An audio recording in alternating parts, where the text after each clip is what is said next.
Shalom, selamat pagi, Amang Inang, Bapak Ibu saudara yang kasih Tuhan. Kita mau merenungkan firman Tuhan di akhir pekan ini, dan mari kita berdoa.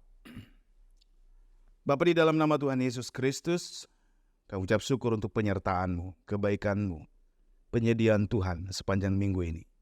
Tuhan, tibakan kami di akhir pekan ini, dan biarlah firman-Mu menerangi hati dan jiwa kami, dan biarlah kami tetap tinggal di dalam Engkau. Tuntun kami dengan roh-Mu dalam Kristus Yesus. Amin. Firman Tuhan bagi kita di hari ini, di hari Sabtu, mari buka Alkitab kita dari Ibrani pasal yang ke-13 ayat yang ke-5. Demikian tertulis dalam Ibrani 13 ayat 5. Janganlah menjadi hamba uang, dan cukupkanlah dirimu dengan apa yang ada padamu. Karena Allah telah berfirman, Aku sekali-kali tidak akan mengabaikan engkau, dan aku sekali-kali tidak akan meninggalkan engkau. Demikian jauh tertulis dalam Ibrani 13 ayat 5. Bapak Ibu yang sudah dikasih Tuhan, pernah ada orang berpikir, apakah uang jahat ya? Apakah uang itu demikian jahatnya sehingga dia bisa mengikat hati orang? Saya pikir karena uang itu buatan negara, dicetak dan atau ditempa, ini bukan uangnya tidak jahat kalau menurut saya. Karena apa? Memang uang ya tetap uang. Tetapi hati kita yang terpaut dengan itu. Dengan kuasa karena ada uang. Itu yang membuat kenapa orang tertarik. Oh, ternyata lebih enak kalau banyak uang. Gitu kan? Oh, ternyata saya bisa beli ini, bisa menikmati ini. Dan itulah yang membuat mengapa banyak hati orang tertarik dan terpaut kepada harta.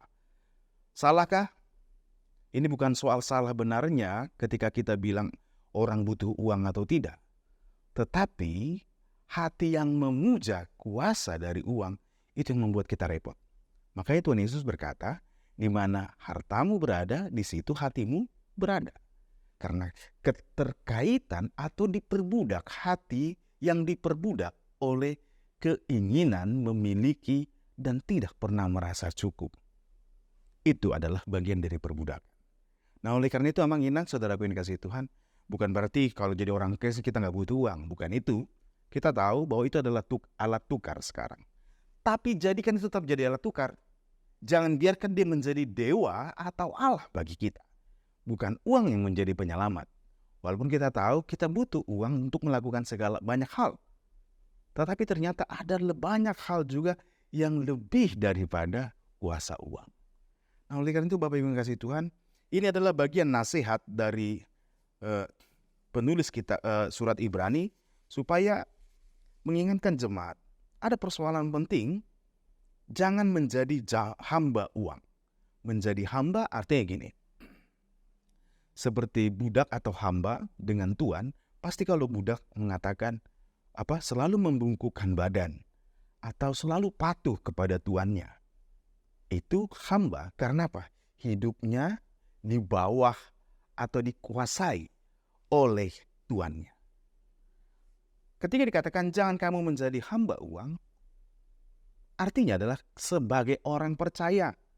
Jangan abdikan hidupmu atau lebih tunduk kepada uang yang tidak ada nyawanya itu daripada kepada Tuhan. Dan mau melakukan segala apapun untuk uang, itu akan menjadi suatu hal yang salah. Karena ternyata dengan demikian kita sedang menjadi hamba atau diperbudak kembali oleh karena kuasa uang itu sendiri. Oleh karena itu Tuhan Yesus mengingatkan arti membungkuk atau bow down, membungkuk. Itu sama dengan dalam bahasa Ibrani, sakak, itu artinya menyembah, worship. Memuji, memuja. Dengan singkat mau dikatakan begini, ketika kita menjadi hamba uang, kita akan sulit untuk patuh kepada Tuhan. Karena kita harus memilih. Apakah saya akan mau taat kepada Tuhan, atau saya akan mau melakukan apapun demi dapat uang. Nah, oleh karena itu, jangan pernah kita juga berpikir ketika kita melakukan apapun untuk dapat uang dan menjadi hamba uang, pergi ke gereja kasih persembahan, lalu berdoa minta ampun pada Tuhan, selesai persoalan. Tidak.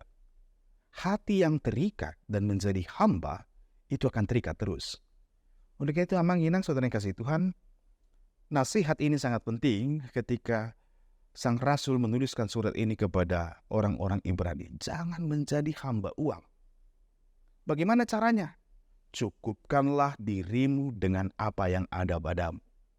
Dengan singkat katakan, bagaimana bisa merasa cukup? Apakah ada rasa cukup? Sulit sekali untuk memiliki rasa cukup. Karena apa? Karena keinginan gak pernah ada habisnya. Tetapi ternyata kunci untuk bisa merasa cukup adalah kalau kita tinggal di dalam Tuhan.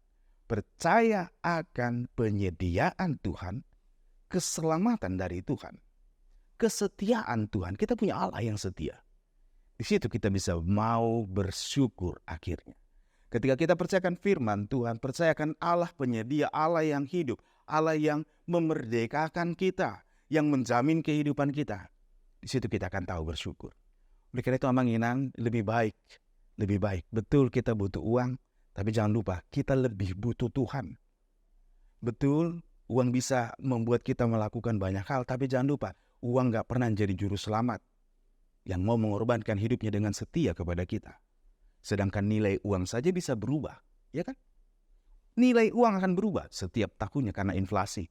Tapi nilai kasih Allah tidak pernah berubah. Lebih baik bungkukkan dirimu kepada Tuhan. Puji Dia, sembah Dia daripada memuji kuasa uang. Oleh karena itu, Amang Inang sering kasih Tuhan, godaan akan keinginan, kenikmatan karena uang. Itu bisa kita taklukkan hanya jika kita tetap tinggal di dalam Tuhan. Tetap bersyukur, tetap memandang bahwa Allah kita Allah yang setia, yang akan mencukupkan kehidupan kita. Tetap setia kepada Tuhan. Mari kita berdoa. Kami mengucap syukur kepadamu Bapa, karena kami punya Allah yang memelihara hidup kami. Kami punya Allah yang adalah juru selamat kami, yang telah menyelamatkan kami. Kami punya Allah yang menjamin kehidupan kami untuk tetap dipelihara oleh Tuhan. Engkau adalah pemelihara, Engkau adalah penyelamat kami. Dan kami adalah milik-Mu Tuhan. Terima kasih Bapa, kami butuh kasih karunia Tuhan lebih dari segalanya. Karena Engkau yang mencukupkan dan Engkau yang menyediakan. Biarlah hati kami hanya terpaut kepadamu. Biarlah kami hidup sebagai hamba-hamba Tuhan. Dan Tuhan, kami tahu bahwa perjalanan kehidupan kami tidak selalu mudah. Tapi kami mempercayakan kepada Allah yang setia, yang telah menjanjikan jaminan keselamatan dan kehidupan hanya di dalam Kristus Yesus Tuhan. Kami adalah hamba-Mu ya Kristus. Ini doa kami dalam nama Tuhan Yesus Kristus. Amin. Terimalah berkat. Anugerah Tuhan kita Yesus Kristus, kasih setia Allah Bapa, dan persekutuan Roh Kudus menyertai engkau hari ini, selalu dan untuk selama-lamanya. Amin. Selamat berakhir pekan, Tuhan Yesus memberkati. Shalom. Kau tak pernah tutup telingamu